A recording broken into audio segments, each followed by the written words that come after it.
And it said, and those whose heart was like stone, they saw him as stone. Oh, it is mentioned in the, of course, we have that sometimes when we are looking at the deity. So different people saw Krishna in a different way at that time.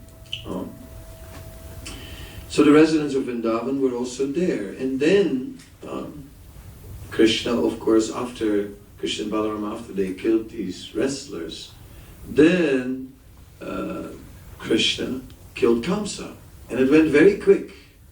Krishna jumped over the royal guard. Kamsa tried to pull a sword. He was quick, because he was waiting. But Krishna knocked it from his hand, knocked his crown off his head, threw him on the ground, and started beating him with his fists, and before you knew it, he was dead. One reason why Krishna only beat him with his fist was that,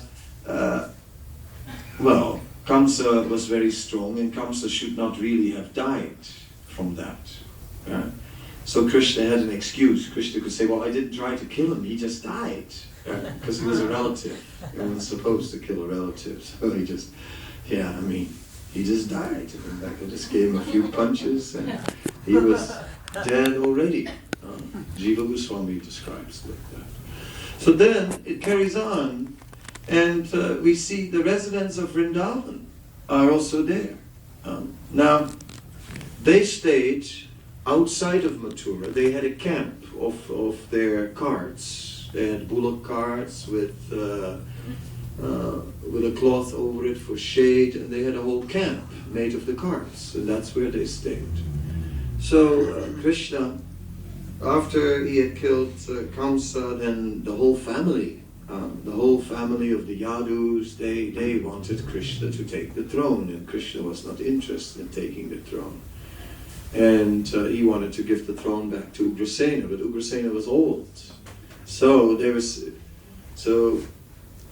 Krishna then wanted to go to the camp of the Vrajbasis.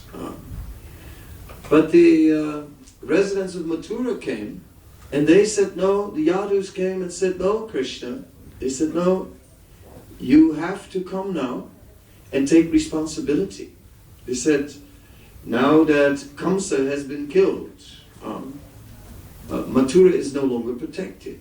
Whatever Kamsa was, he was very powerful and he protected Mathura. And now that you have killed him, Mathura is without proper protection. And many enemies will now come and attack in revenge of the fact that Kamsa has been killed. So we'll need protection. So, and you said, a celestial voice said that the 8th son of Devaki would kill Kamsa. So it is very clear whose son you are now. It's proven. A celestial voice has established you are the son of Devaki, and therefore you have a duty to your family, and therefore you must stay here in Mathura, and therefore you cannot go back to Vrindavan, and you will have to protect us. It's your duty. You have to protect your parents. So Krishna was shocked. The celestial voice, he said, but he was about to go to Vrindavan, and then he couldn't go. So that became a whole drama, and it is said that in this way, Krishna went to Nanda Maharaj. Yasoda had stayed home, and he explained to Nanda Maharaj the situation, that they don't want to let me go, and the celestial voice, and now I'm sort of stuck here, and I have to do this, and I really don't want to. But how do I get out of this? Anyway, let me kill a few demons, and then I'll come back to Vrindavan. And this became the theme of Krishna's pastime. Let me kill a few demons, just a few more demons, and then I'll come to Vrindavan. Of course. I mean, what do you think?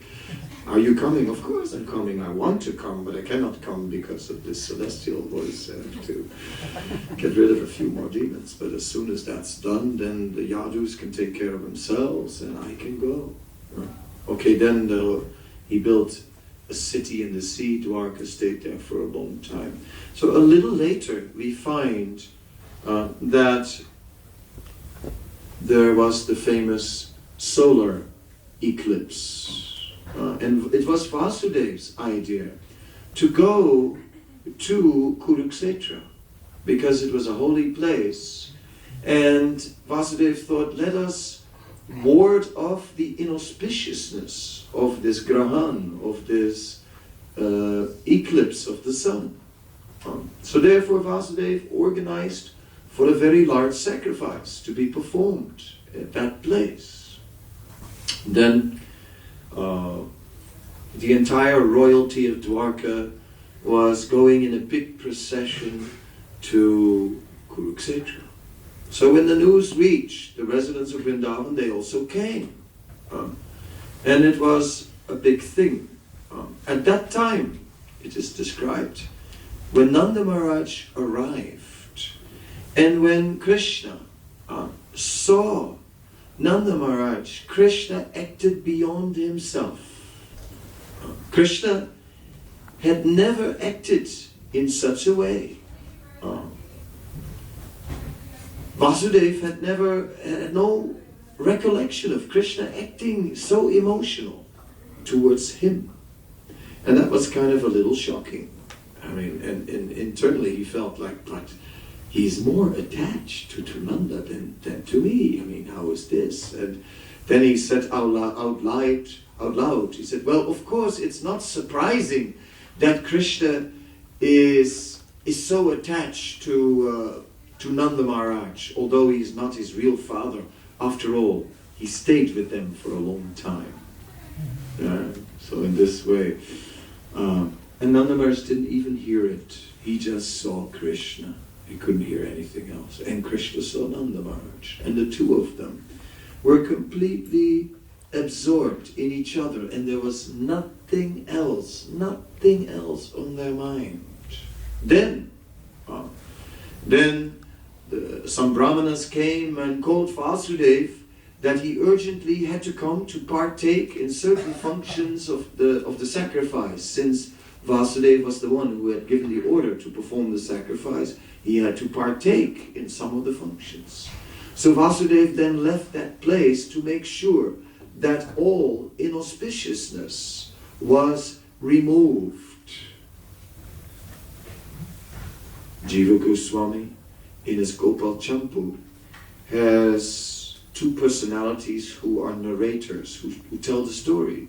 And the narrators sometimes make comments. And the narrators made a comment and they said, but how was there a question? How was there a question of any inauspiciousness when Krishna was personally present? What was the need to go away from Krishna and perform a big sacrifice when Krishna was there? So in this way, the narrators are establishing that the love of and the faith of Nanda Maharaj was superior to the faith of Vasudeva. Whereas Vasudev's faith was dealing still with externals and creating favorable external circumstances. For Nanda Maharaj, everything was favorable as long as Krishna was there.